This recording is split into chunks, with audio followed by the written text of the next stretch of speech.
NDA కూటమి ప్రభుత్వం ఏర్పాటయ్యాక మొదటిసారి ప్రధాని మోదీ విశాఖలో పర్యటించనున్నారు. మోదీతో కలిసి చంద్రబాబు, పవన్ కళ్యాణ్ రోడ్ షోలో పాల్గొననున్నారు. విశాఖలో రోడ్డు మార్గంలో సిరిపురం, కూడలి నుంచి ఆంధ్ర యూనివర్సిటీ ఇంజనీరింగ్ కాలేజ్ వరకు రోడ్ షో జరగనుంది. ఈ ముగ్గురు కలిసి నిర్వహించే రోడ్ షో ప్రధాని పర్యటనలో ప్రత్యేక ఆకర్షణగా నిలవనుంది. ప్రధాని మోడీ నేడు విశాఖలో పర్యటించనున్నారు. ఎన్డీఏ కూటమి ప్రభుత్వం ఏర్పాటయ్యాక మొదటిసారి ప్రధాని విశాఖ వస్తున్నారు. బుధవారం సాయంత్రం విశాఖకు చేరుకోనున్న మోడీకి ఎయిర్పోర్టులో CM Chandrababu, deputy CM Pawan Kalyan స్వాగతం పలకనున్నారు. ఈ నేపథ్యంలో మోడీతో కలిసి చంద్రబాబు, పవన్ కళ్యాణ్ రోడ్ షోలో పాల్గొంటారు. విశాఖలో రోడ్డు మార్గంలో సిరిపురం కూడల నుంచి ఆంధ్ర యూనివర్సిటీ ఇంజనీరింగ్ కాలేజీ వరకు రోడ్ షో జరగనుంది. ఈ ముగ్గురు కలిసి నిర్వహించే రోడ్ షో ప్రధాని పర్యటనలో ప్రత్యేక ఆకర్షణగా నిలవనుంది. రోడ్ షో అనంతరం ప్రధాని మోడీ బహిరంగ సభ జరగనుంది. ఈ క్రమంలో వివిధ ప్రాజెక్టులకు ప్రధాని శంకుస్థాపనలు, ప్రారంభోత్సవాలు చేయనున్నారు. అదేవిధంగా ప్రధాని పలు ప్రాజెక్టులకు రైల్వే జోన్ ఏర్పాటుకు శంకుస్థాపన, ప్రారంభోత్సవాలు చేయనున్నారు.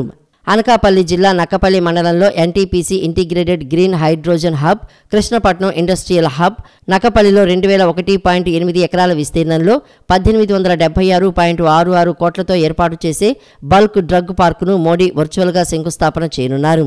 మోడీ పర్యటన దృష్ట్యా కట్టుదిట్టమైన భద్రతా ఏర్పాట్లు చేశారు.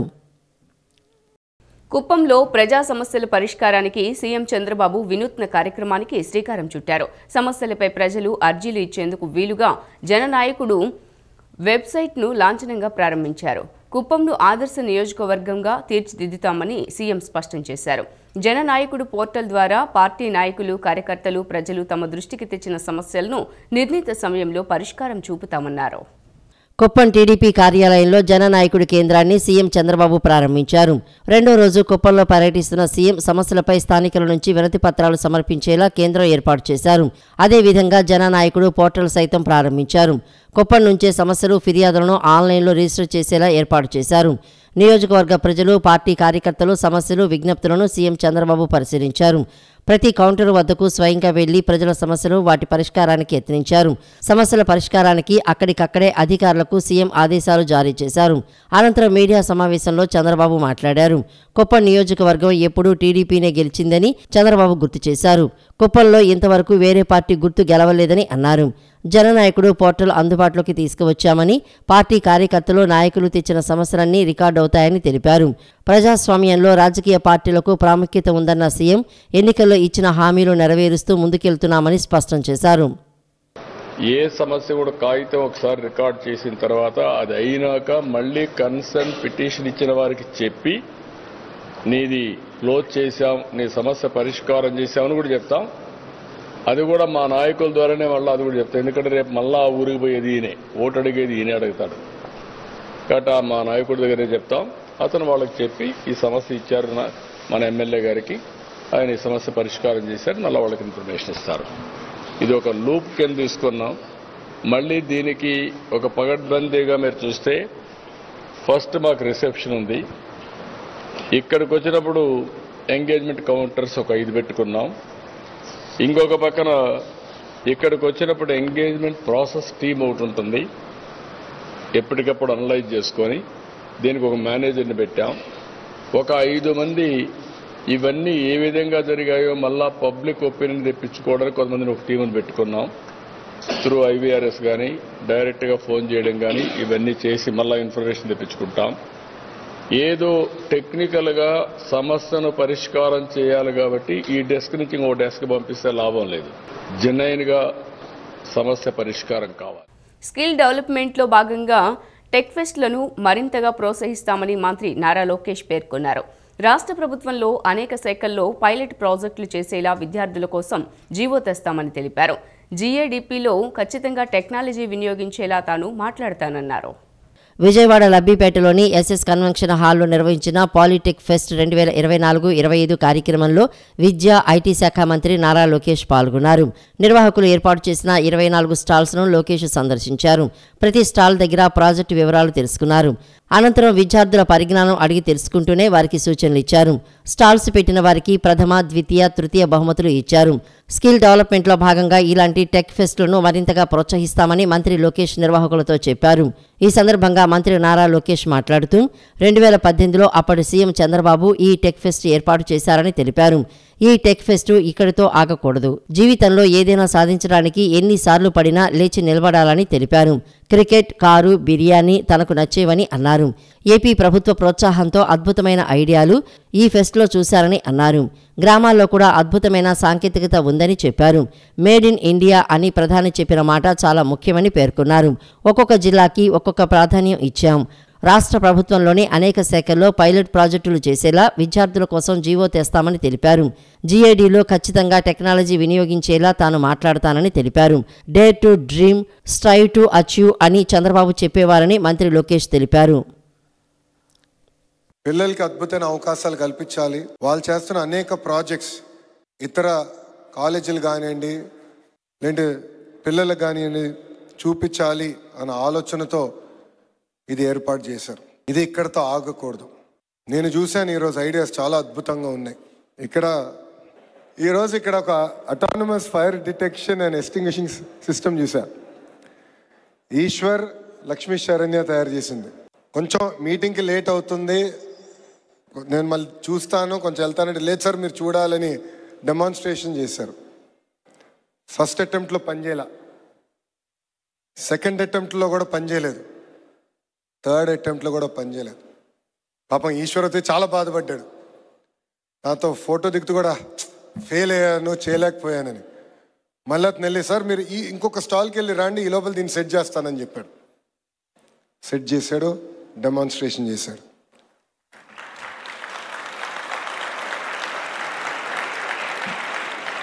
దాని ఒకసారా పైకి రా. ఇది మీ అందరికి ఎందుకు చెప్తున్నానంటే జీవితంలో మనం ప్రయాణం చేసినప్పుడు మనం అనేక ఇబ్బందులు ఎదుర్కొంటాం. మనం అనుకుంది సాధ్యం కాదు. ఎదురు దెబ్బలు రావచ్చు, ఎదురు గాలి ఉండొచ్చు. పరిగెత్తేటప్పుడు తప్పనిసరిగా మనం అందరం పడతాం. పడిన వెంటనే ఎంత తొందరగా లేస్తాం అనేది చాలా చాలా ముఖ్యం మన జీవితంలో. సో ఈశ్వర్ ఈరోజు సరేనే నాకు ఈరోజు చూపించారు. ఎస్ దీన్ని సాధిస్తాం, ఇబ్బంది ఉంది పర్వాలేదు, మీరు ఒక్క స్టాల్ ముందరికెళ్ళి రాండి అని చెప్పారు. నిజంగానే వాళ్ళు నేను అభినందిస్తున్నాను.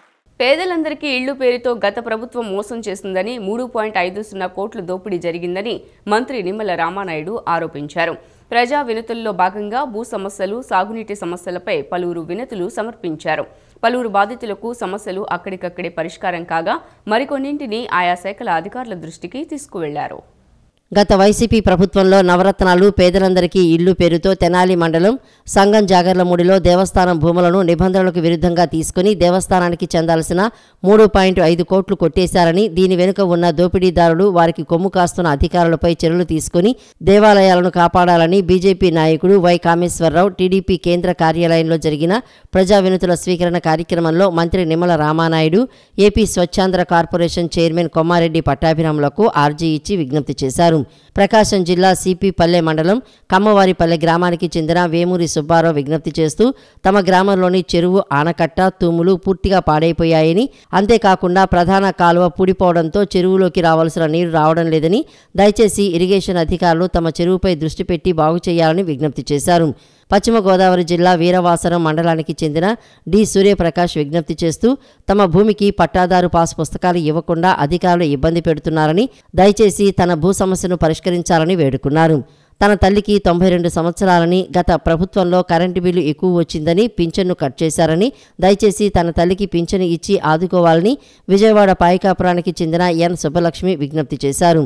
ఎన్టీఆర్ జిల్లా విజయవాడ నగరపాలక సంస్థ పరిధిలో తాము CLRPలుగా పనిచేస్తూ తమ ఉద్యోగాలు రెన్యువల్ కోసం ఇటీవల టీడీపీ కేంద్ర కార్యాలయంలో ఆర్జీ పెట్టుకోగా తమ సమస్య పరిష్కరించబడిందని, పెట్టిన ఆర్జీకి స్పందించిన తమకు మేలు చేసిన ప్రభుత్వానికి రుణపడి ఉంటామని ఆర్జీదారు పద్మతో పాటు పలువురు కృతజ్ఞతలు తెలిపారు. అలాగే వెంటనే స్పందించి తమ పనిని వేగంగా పూర్తి చేసిన అధికారులకు ధన్యవాదాలు తెలియజేశారు. ప్రధాని మోదీ విశాఖ పర్యటనతో భాగంగా పరిశ్రమలు రానున్నాయని మంత్రి నాదెండ్ల మనోహర్ పేర్కొన్నారు. పెద్ద సంఖ్యలో ఉపాధి అవకాశాలు రానున్నాయని, దీంతో ఉత్తరాంధ్రలో వలసలు నిలిచిపోనున్నాయని పేర్కొన్నారు. ప్రజలు ప్రధాని పర్యటనలో సభ, రోడ్ షోను విజయవంతం చేసేందుకు సిద్ధంగా ఉన్నారని వెల్లడించారు. విశాఖలో నేడు ప్రధాని నరేంద్ర మోడీ పర్యటన నేపథ్యంలో ప్రధాని సభ ఏర్పాట్లను మంత్రి నాదెండ్ల మనోహర్ పరిశీలించారు. ఈ క్రమంలో ఆయన మాట్లాడుతూ ప్రధానమంత్రికి కృతజ్ఞతలు చెప్పే సభ ఇది అని, మధ్యాహ్నం 12 గంటలకు డిప్యూటీ సీఎం పవన్ కళ్యాణ్ సభా ప్రాంగణానికి చేరుకుంటారని అన్నారు. ప్రధానికి స్వాగతం పలికేందుకు జన సైనికులు, ప్రజలు ఉత్సాహంగా ఉన్నారని అన్నారు. రోడ్డు షోను విజయవంతం చేసేందుకు ఏర్పాట్లు సిద్ధం చేశారని తెలిపారు. ఉత్తరాంధ్రలో భారీ పెట్టుబడులకు ప్రధాని మోడీ శంకుస్థాపన చేయనున్నారని వెల్లడించారు. వేల కోట్ల రూపాయలతో అభివృద్ధి పనులకు ప్రధాని శంకుస్థాపన చేస్తారని అన్నారు. పెద్ద సంఖ్యలో ఉపాధి అవకాశాలు రానున్నాయని తెలిపారు. దీంతో ఉత్తరాంధ్రలో వలసలు నిలిచిపోనున్నాయని పేర్కొన్నారు. ప్రజలు ప్రధాని పర్యటన, సభ, రోడ్డు షోను విజయవంతం చేసేందుకు జన సైనికులు, వీర మహిళలు శాసనసభ్యులతో కలిసి సమీక్ష నిర్వహించడం జరిగిందన్నారు. ప్రధానికి స్వాగతం పలకడం బాధ్యతగా భావించి కృతజ్ఞతలు తెలిపే విధంగా సభను విజయవంతం చేయాలని మంత్రి నాదెండ్ల పిలుపునిచ్చారు. ఏపీ బీజేపీ రాష్ట్ర అధ్యక్షురాలు పురంధరేశ్వరితో ప్రధాని సభ ఏర్పాట్లపై మంత్రి నాదెండ్ల చర్చించి అధికారులకు పలు సూచనలు ఇచ్చారు. బహిరంగ సభలో మరియు రోడ్ షో మార్గంలో కూడా ఖచ్చితంగా జనసేన పార్టీ నుంచి పాల్గొనే విధంగా ఏర్పాటు చేసుకుంటూనే ఉన్నాం. అందులో భాగంగా మా మహిళా నాయకులతో, మా గౌరవ శాసనసభ్యులతో ఈ ప్రాంతంలో మేము పార్టీ పరంగా మేము చేసుకోవాల్సిన కొన్ని ఏర్పాట్లు వాటి గురించి పరిశీలించడానికి వచ్చాం. అనేక మంది చాలా ఉత్సాహంగా ఈ కార్యక్రమంలో పాల్గొనాలని ప్రత్యేకంగా చూస్తున్నారు. ఎందుకంటే ఉత్తరాంధ్రలో ఎప్పుడు కూడా ఈ భారీ స్థాయిలో పెట్టుబడులు ఎప్పుడు రాలేదు. మనస్ఫూర్తిగా భారత ప్రధాని నరేంద్ర మోడీ గారికి ధన్యవాదాలు తెలుపుకుంటూ, మా పార్టీ అధ్యక్షుడు రాష్ట్ర ఉప ముఖ్యమంత్రి పవన్ కళ్యాణ్ గారి ఆదేశాల మేరకు ప్రత్యేకంగా మేము చేయాల్సిన ఏర్పాట్లు, స్వాగతం పలికే విధంగా మా నాయకత్వం ఏదైనా సిద్ధం అవుతుందో వాటిపైన సమీక్షించుకోవడం, అదేవిధంగా గౌరవ ముఖ్యమంత్రి చంద్రబాబు నాయుడు గారితో కూడా మేము కలిసి ఈ కార్యక్రమాన్ని మరింతగా విజయవంతం చేసి ప్రాంతానికి పెట్టుబడుల ద్వారా ఉపాధి అవకాశాలు మనకి ఉత్తరాంధ్రలో వలసలు వెళ్లకుండా ఆపే విధంగా మా వంతు మేము ఖచ్చితంగా కృషి చేస్తామని సందర్భంగా. ప్రజలకు ఆరోగ్యకరమైన వాతావరణాన్ని కల్పించేందుకు కూరగాయల మార్కెట్ లాంటి ప్రదేశాలలో కూరగాయల వ్యర్థాలు పడేసేందుకు వీలుగా లోడర్ బీన్స్ను నగరపాలక సంస్థ ఏర్పాటు చేసింది. లోడర్ బీన్స్ని పెట్టడం వలన బహిరంగంగా వ్యర్థాలు ఉండవని, చెత్త వాహనం వచ్చినప్పుడు లోడర్ బీన్స్లో నుంచి ఆ వ్యర్థాలను ఎప్పటికప్పుడు తొలగించి ఆరోగ్యకరమైన వాతావరణాన్ని కల్పించేందుకు ఒక ప్రయోగాత్మకమైన చర్యలు తీసుకున్నామని కమిషనర్ తెలిపారు. విజయవాడ మున్సిపల్ కమిషనర్ ధ్యానచంద్ర సామమూర్తి రోడ్లో ఏర్పాటు చేసిన గార్బేజ్ వాటర్ పాయింట్ను పరిశీలించారు. ఈ సందర్భంగా కమిషనర్ మాట్లాడుతూ సామమూర్తి రోడ్లో ఒకవైపు రైతు బజారు, మరోవైపు ఇతర వ్యర్థాలు ఎక్కువగా వేసే ప్రదేశం కాబట్టి ప్రయోగాత్మకంగా ఈ సర్కిల్లో గార్బేజ్ లోడర్ పాయింట్ను గుర్తించి ఒక ఖాళీ స్థలంలో బహిరంగంగా వ్యర్థాలు వేసే లోడర్ బిన్స్ కనిపించకుండా షెడ్డు లోపల లోడర్ బిన్స్ను ఏర్పాటు చేసి ప్రజలకు ఆరోగ్యకరమైన వాతావరణాన్ని కల్పించేటట్టుగా చర్యలు తీసుకుంటున్నామని అన్నారు.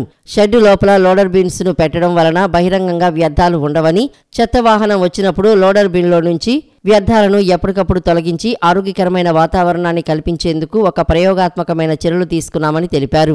వీటి కార్యాచరణ సక్రమంగా ఉన్నచో ప్రతి సర్కిల్లో ఇటువంటి గార్బేజ్ లోడర్ పాయింట్లను ఏర్పాటు చేస్తామని తెలిపారు. గత కొద్ది రోజులుగా కనిపించని అఘోరి నిన్న మరోమారు ఏపీలో ప్రత్యక్షమయ్యారు. అక్కడ పోలీసులతో వాగ్వాదం చేయగా అక్కడి నుండి పోలీసులు పంపించారు. తలపై శిరోజాలు పెద్ద ఎత్తున ధరించి దిగంబరంగా అఘోరి కనిపించడంతో స్థానికులు గుమిగూడారు. పోలీసులు సమాచారం అందుకుని అక్కడికి వెళ్లి మాట్లాడే ప్రయత్నం చేయగా అఘోరి శివాలెత్తినట్లు తెలుస్తోంది. మీలాంటి వారిని ఇంతమందిని చూసినట్లు ఆ అఘోరి మాత చేతులతో సైగ చేసిన వీడియో ప్రస్తుతం సోషల్ మీడియాలో వైరల్గా మారింది. అయితే కుంభమేళాకు అఘోరి వెళ్లనున్నారా లేక తెలంగాణకు వస్తున్నారా అన్నది తెలియాల్సి ఉంది. బాల్య వివాహరహిత భారత్ కోసం ప్రతి ఒక్కరూ కృషి చేయవలసిన అవసరం ఉందని, సమిష్టి కృషితో బాల్య వివాహాలను అరికట్టాలని జిల్లా కలెక్టర్ డాక్టర్ జి లక్ష్మీస అన్నారు. బాల్య వివాహం అనేది ఒక సాంఘిక దురాచారమని, అది బాలికలను విద్య, ఆరోగ్యం, అభివృద్ధికి ఆటంకం కలిగించడమే కాకుండా వారి కలలను సాకారం చేసుకునే అవకాశాన్ని దూరం చేస్తుందని వివరించారు. అందువల్ల సమాజంలోని ప్రతి ఒక్కరూ బాల్య వివాహాలకు వ్యతిరేకంగా వీలైనంత మేర ప్రయత్నం చేయాలన్నారు. ఎన్టీఆర్ జిల్లా కలెక్టరేట్లోని శ్రీ పింగళి వెంకయ్య సమావేశ మందిరంలో కలెక్టర్ లక్ష్మీశ అధ్యక్షతన బాల్య వివాహ రహిత భారత్ ప్రచార కార్యక్రమం అమల్లో భాగంగా బాల్య వివాహాల నిషేధ అధికారులతో జిల్లా స్థాయి సమన్వయ సమావేశం జరిగింది. బాల్య వివాహ రహిత భారత్ కోసం నా గళాన్ని వినిపిస్తానంటూ అధికారులతో కలెక్టర్ లక్ష్మీశ ప్రతిజ్ఞ చేయించారు. ఈ సందర్భంగా కలెక్టర్ మాట్లాడుతూ బాల్య వివాహాల వల్ల భవిష్యత్తులో ఎదురయ్యే అనారోగ్య సమస్యలతో పాటు ఇతర దుష్పరిణామాలపై ప్రజల్లో పెద్ద ఎత్తున అవగాహన కల్పించాలని తెలిపారు. తల్లిదండ్రులకు అవగాహన కల్పించాలని, ఇందులో స్వచ్ఛంద సంస్థల భాగస్వామ్యాన్ని ప్రోత్సహించాలని అన్నారు. బాల్య వివాహాలను అడ్డుకునేందుకు చేసిన చట్టాలు, ప్రవేశపెట్టిన కార్యక్రమాలు, విధానాల పటిష్ట అమల్లో మహిళాభివృద్ధి, విద్య, వైద్య, ఆరోగ్యం, పోలీసు తదితర శాఖల అధికారులు సమన్వయంతో పనిచేయాలని ఆదేశించారు. బాలికల విద్య, ఆర్థిక సాధికారతపై ప్రత్యేక దృష్టి సారించాలన్నారు. బాల్య వివాహాలను నివారించేందుకు విద్య అనేది కీలకమని, విద్యతో పాటు సాధికారత కల్పించడం ద్వారా పేదరికాన్ని, తద్వారా బాల్య వివాహాలు వంటి సాంఘిక దురాచారాలను దూరం చేయవచ్చని పేర్కొన్నారు. ఎక్కడ ఒక్క బాల్య వివాహం కూడా జరగకుండా సీఎం పీఓలు అప్రమత్తతో పనిచేయాలని ఆదేశించారు. Solution lies in creating awareness, comprehensive efforts. So ఈ కంప్రహెన్సివ్ ఎఫర్ట్స్లో ఈ child marriage free Bharat campaign will go a long way అని నేను భావిస్తున్నాను. దీనికి విలేజ్ లెవెల్లో కూడా, మండల లెవెల్లో కూడా వర్క్షాప్లు పెట్టి ప్రత్యేకంగా అవేర్నెస్ క్రియేట్ చేసి ఎక్కడైతే ర్యాంపాంట్గా జరుగుతూ ఉంటాయి హాట్ స్పాట్స్, ఎక్కడైతే నార్మల్ ట్రైబల్ విలేజెస్, అలాగే రూరల్ ఏరియాలో ఎక్కడైతే ఇప్పుడు మనం అంశాలు చూస్తున్నా కూడా ఎక్కడైతే ఇల్లిటరసీ ఉందో, ఎక్కడైతే పావర్టీ ఉందో, ఎక్కడైతే రిమోట్నెస్ ఉందో అక్కడే ఎక్కువ కనిపిస్తున్నాయి. So very clearly we can say where the problem is there. So reason also we know. So now as the departmental officers, as a citizens, we should see that ఆ ఏరియాస్ని అదే ప్రకారంగా మనం అడ్రస్ చేయాల్సి ఉంటుంది. సో దీనికి our everyone's collective effort plays important role. So దీనికి ఎలాగైతే ఎన్జిఓస్ కూడా చాలా బాగా ముందుకు వస్తున్నారు, వాసవి ఎన్జిఓస్ వాళ్ళు కూడా ముందుకు వచ్చి ఇంట్రెస్ట్గా చేస్తున్నారు. కాబట్టి దీన్ని తీసుకెళ్తాం. Finally it's not their only responsibility, it is every one of us responsibility. They are supporting us in that way because they are working in the field. కాబట్టి తాను చేస్తున్న వృత్తిలో పేదలకు సహాయం అందించడమే కాకుండా నిరుపేదలకు ట్రస్ట్ ద్వారా దుప్పట్లు పంపిణీ లాంటి సేవా కార్యక్రమాలు నిర్వహిస్తున్న హుండీ డాక్టర్ కార్తికేయ అభినందనీయుడని ఉయ్యూరు మున్సిపల్ చైర్మన్ వల్లభనేని సత్యనారాయణ అన్నారు. ఉండి డాక్టర్ కార్తికేయ ఉచిత వైద్య సేవా ట్రస్ట్ ద్వారా ఉయ్యూరులోని కొంతమంది నిరుపేదలకు దుప్పట్లు పంపిణీ కార్యక్రమాన్ని మున్సిపల్ చైర్మన్ చేతుల మీదుగా పంపిణీ చేశారు. ప్రతి ఒక్కరూ సామాజిక సేవా కార్యక్రమాలను చేపట్టి సమాజంలో అభాగ్యులను ఆదుకోవాలని సత్యనారాయణ పిలుపునిచ్చారు. ఉయ్యూరులో హుండీ డాక్టర్గా పేరొందిన డాక్టర్ కార్తికేయ కేవలం వైద్యంతో పేదలకు సేవ చేయటమే కాకుండా అభాగ్యులైన నిరుపేదలకు చేయూతనివ్వాలనే ఉద్దేశంతో దుప్పట్లు, పండ్లు పంపిణీ కార్యక్రమాన్ని నిర్వహించారు. ఈ కార్యక్రమానికి ముఖ్య అతిథిగా ఉయ్యూరు మున్సిపల్ చైర్మన్ వల్లభనేని సత్యనారాయణ, జనసేన నాయకులు ప్రసాద్, ఆదినారాయణ తదితరులు పాల్గొన్నారు. మున్సిపల్ చైర్మన్ సత్యనారాయణ చేతుల మీదుగా పేదలకు దుప్పట్లు పంపిణీ కార్యక్రమాన్ని నిర్వహించారు. ఈ సందర్భంగా ఆయన మాట్లాడుతూ వైద్యానికి డబ్బులు తీసుకోకుండా వారికి తోచినంత హుండీలో వేయమని, పేదలకు వైద్యం అందించడం అభినందనీయమని, వాటితో పాటు అభాగ్యులను ఆదుకునేందుకు సామాజిక సేవా కార్యక్రమాలు కూడా నిర్వహించడం గొప్ప విషయమని తెలిపారు. ప్రతి ఒక్కరూ సామాజిక సేవా కార్యక్రమాలను చేపట్టి సమాజంలో అభాగ్యులను ఆదుకోవాలని సత్యనారాయణ పిలుపునిచ్చారు. ట్రస్ట్ చైర్మన్ కార్తీక్ మాట్లాడుతూ కరోనా సమయంలో తన వంతుగా ఎంతో మంది పేదలకు వైద్య సహాయం అందించాలని, అప్పటి నుండి ట్రస్ట్ స్థాపించి పేదలకు వైద్య సేవలతో పాటు సామాజిక సేవా కార్యక్రమాలు కూడా ట్రస్ట్ ద్వారా నిర్వహిస్తున్నట్లు తెలిపారు. విజయవాడ మున్సిపల్ కమిషనర్ ధ్యానచంద్ర సామమూర్తి రోడ్లో ఏర్పాటు చేసిన గార్బేజ్ వాటర్ పాయింట్ను పరిశీలించారు. ఈ సందర్భంగా కమిషనర్ మాట్లాడుతూ సామమూర్తి రోడ్లో ఒకవైపు రైతు బజారు, మరోవైపు ఇతర వ్యర్థాలు ఎక్కువగా వేసే ప్రదేశం కాబట్టి ప్రయోగాత్మకంగా ఈ సర్కిల్లో గార్బేజ్ లోడర్ పాయింట్ను గుర్తించి ఒక ఖాళీ స్థలంలో బహిరంగంగా వ్యర్థాలు వేసే లోడర్ బిన్స్ కనిపించకుండా షెడ్డు లోపల లోడర్ బిన్స్ను ఏర్పాటు చేసి ప్రజలకు ఆరోగ్యకరమైన వాతావరణాన్ని కల్పించేటట్టుగా చర్యలు తీసుకుంటున్నామని అన్నారు. షెడ్డు లోపల లోడర్ బిన్స్ను పెట్టడం వలన బహిరంగంగా వ్యర్థాలు ఉండవని, చెత్త వాహనం వచ్చినప్పుడు లోడర్ బిన్లో నుంచి వ్యర్థాలను ఎప్పటికప్పుడు తొలగించి ఆరోగ్యకరమైన వాతావరణాన్ని కల్పించేందుకు ఒక ప్రయోగాత్మకమైన చర్యలు తీసుకున్నామని తెలిపారు. వీటి కార్యాచరణ సక్రమంగా ఉన్నచో ప్రతి సర్కిల్లో ఇటువంటి గార్బేజ్ లోడర్ పాయింట్లను ఏర్పాటు చేస్తామని తెలిపారు. కార్తికేయ ఉచిత వైద్య సేవా ట్రస్ట్ ద్వారా నేను గత 3 ఏళ్లుగా ఈ పేదలకు వైద్యం కానివ్వండి, ఇలా వస్త్రదానం కానివ్వండి, ఇలా నిరుపేదలకి దుప్పట్లు కానివ్వండి, ఇలా ప్రతిదీ నాకు తోచినంత వరకు నా ఆధ్వర్యంలో చేయటం జరుగుతుంది. దీనికి సపోర్టెడ్గా మన చైర్మన్ గారు, మన బొప్పన గారు, జనసేన నాయకులు ఆదినారాయణ గారు, వీర మహిళలు అందరూ అన్ని విధాలుగా సపోర్ట్ చేస్తూ మా ఉచిత వైద్య ట్రస్ట్ని ముందలకు నడిపిస్తూ అందరూ మాకు ఇలాగే సపోర్ట్ చేయాలని, ఇలాగే మేము 10 మందికి సహాయం చేసే విధంగా ముందలకు పోవాలని కోరుకుంటూ సెలవు తీసుకుంటున్నాను. మరి అనేక సేవా కార్యక్రమాల్లో మరి అన్నదానం కానివ్వండి, వస్త్రదానం కానివ్వండి, వస్తుదానాలు అట్లాంటివి ఎన్నో చేస్తూ ఉంటూ ఈ చలికాలంలో మరి వృద్ధులకి దుప్పటి పంపిణీ కార్యక్రమం చేయటం నిజంగా ఆనందదాయకం. ఇట్లాంటి మంచి కార్యక్రమాలకి మమ్మల్ని కూడా ఇన్వైట్ చేసినందుకు మరొకసారి కార్తికేయ గారిని అభినందిస్తూ, మరి వృద్ధులు మరి చలికాలంలో ఇబ్బంది పడకుండా ఈ దుప్పటి పంపిణీ కార్యక్రమం చేయటం, ఇట్లాంటి కార్యక్రమాలు ఫ్యూచర్లో కూడా మరిన్ని చేసి సేవా కార్యక్రమాలు పయనించాలని కోరుకుంటూ సెలవు తీసుకుంటాం. కార్డుల రూపేణా ఇచ్చి ప్రతి నెల కూడా ఉచిత వైద్యం సేవలో ట్రస్ట్ ద్వారా చేయటం జరుగుతుంది. అదేవిధంగా ఈరోజు చలికాలం వలన వృద్ధులకి 100 మంది వరకు చాలా మట్టికి రోడ్ల మీద పడుకునే వాళ్ళకి, కట్ట మీద కొంతమంది నిరుపేదలకి, ఏజ్డ్ ఉన్న మహిళలకి, మగాళ్ళకు కూడా దుప్పట్ల పంపిణీ, ఫ్రూట్స్ పంపిణీ కూడా చేయటం జరిగింది. వీళ్ళందరూ ఆశీస్సులు డాక్టర్ గారికి ఉండాలని, ముందు ఎన్నో సేవా కార్యక్రమాలు చేయాలని కోరుకుంటూ సెలవు తీసుకుంటాం. ధర్మరాజు చేత ప్రతిష్ఠించబడిన శ్రీ బ్రహ్మరాంబ మల్లేశ్వర స్వామివార్ల దేవస్థానం ఆవరణంలో ఉన్న స్వామి అయ్యప్ప సన్నిధిలో అయ్యప్ప దీక్షపరులు అధిక సంఖ్యలో ఇరుముళ్లు కట్టించుకున్నారు. దేవస్థాన ఈవో నటరాజ షణ్ముఖం ఆదేశాల మేరకు స్వామి అయ్యప్ప ఆలయ అర్చక స్వామి కె మురళీధర్ నంబూద్రి అత్యంత నియమనిష్టలతో అయ్యప్ప దీక్షపరులకు ఇరుముళ్లు కట్టారు.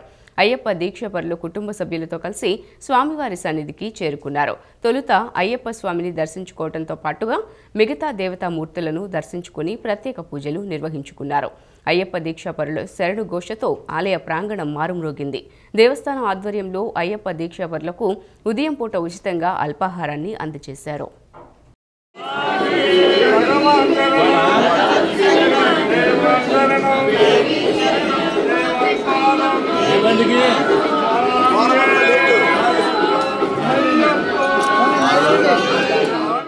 కుల, మత, ప్రాంతీయ భేదాలు లేకుండా అందరితో కలిసి జీవించాలని అందరి మేలును ఆకాంక్షించారు. పెదవుటుపల్లి బ్రదర్ జోసెఫ్ సమాధి దర్శించి ప్రార్థించే వారికి ఎన్నో అద్భుతాలు జరుగుతాయని, అందుకు మహోత్సవాలకు తరలివచ్చే భారీ జనం ప్రత్యక్ష సాక్ష్యమని పేర్కొన్నారు.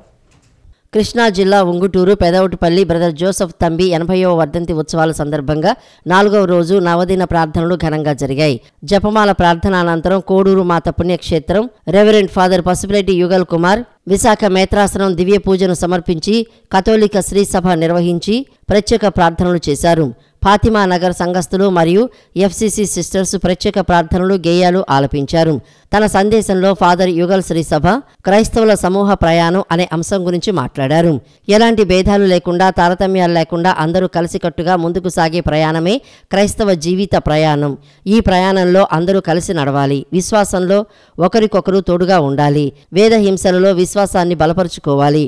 ఐకమత్యంగా కలిసి ఉండాలని తెలియజేశారు. పూజ అనంతరం పుణ్యక్షేత్ర రెక్టర్ ఫాదర్ జోసెఫ్ పాలడుగు, విచారణ గురువు ఫాదర్ అభిలాష్ కలిసి పుణ్యక్షేత్రం ప్రధాన యాచకులకు సన్మానం చేశారు. ఆ ప్రసంగమే మీతో పంచుకోబోతున్నాను ఈరోజు. క్రైస్తవులు నడక మీద కాదు, నడత మీద శ్రద్ధ చూపాలి. తంబి గారి భక్తులమైన మనం పూజారంభములో చెప్పినట్లుగా ఆయన బయట ప్రాంతానికి సంబంధించిన వ్యక్తి, కానీ మా ఊరికి నడుచుకుని వచ్చాడు. పెద్దవుటపల్లిలో మా వీధుల్లో మా ఇంటి గుమ్మాల్లో ఆయన నడిచాడు అని మనం పండగ చేసుకుంటున్నాం. చాలా సంతోషం. ఇచ్చట కాపురం ఉంటున్న మనకు ఇగో యూట్యూబ్ మాధ్యమాల ద్వారా ఈ వాక్యాన్ని వింటున్న మన క్రీస్తు అనుచరులమైన మనందరకు ప్రభు ఈరోజు జ్ఞాపకం ఏం చేస్తున్నారంటే, క్రైస్తవులకు నడక కాదు, నడత ముఖ్యం, నడవడిక ముఖ్యం. సిటీ న్యూస్ ఇంతటితో సమాప్తం. తిరిగి వార్తల్లో మళ్ళీ కలుద్దాం. అంతవరకు సెలవు. నమస్కారం.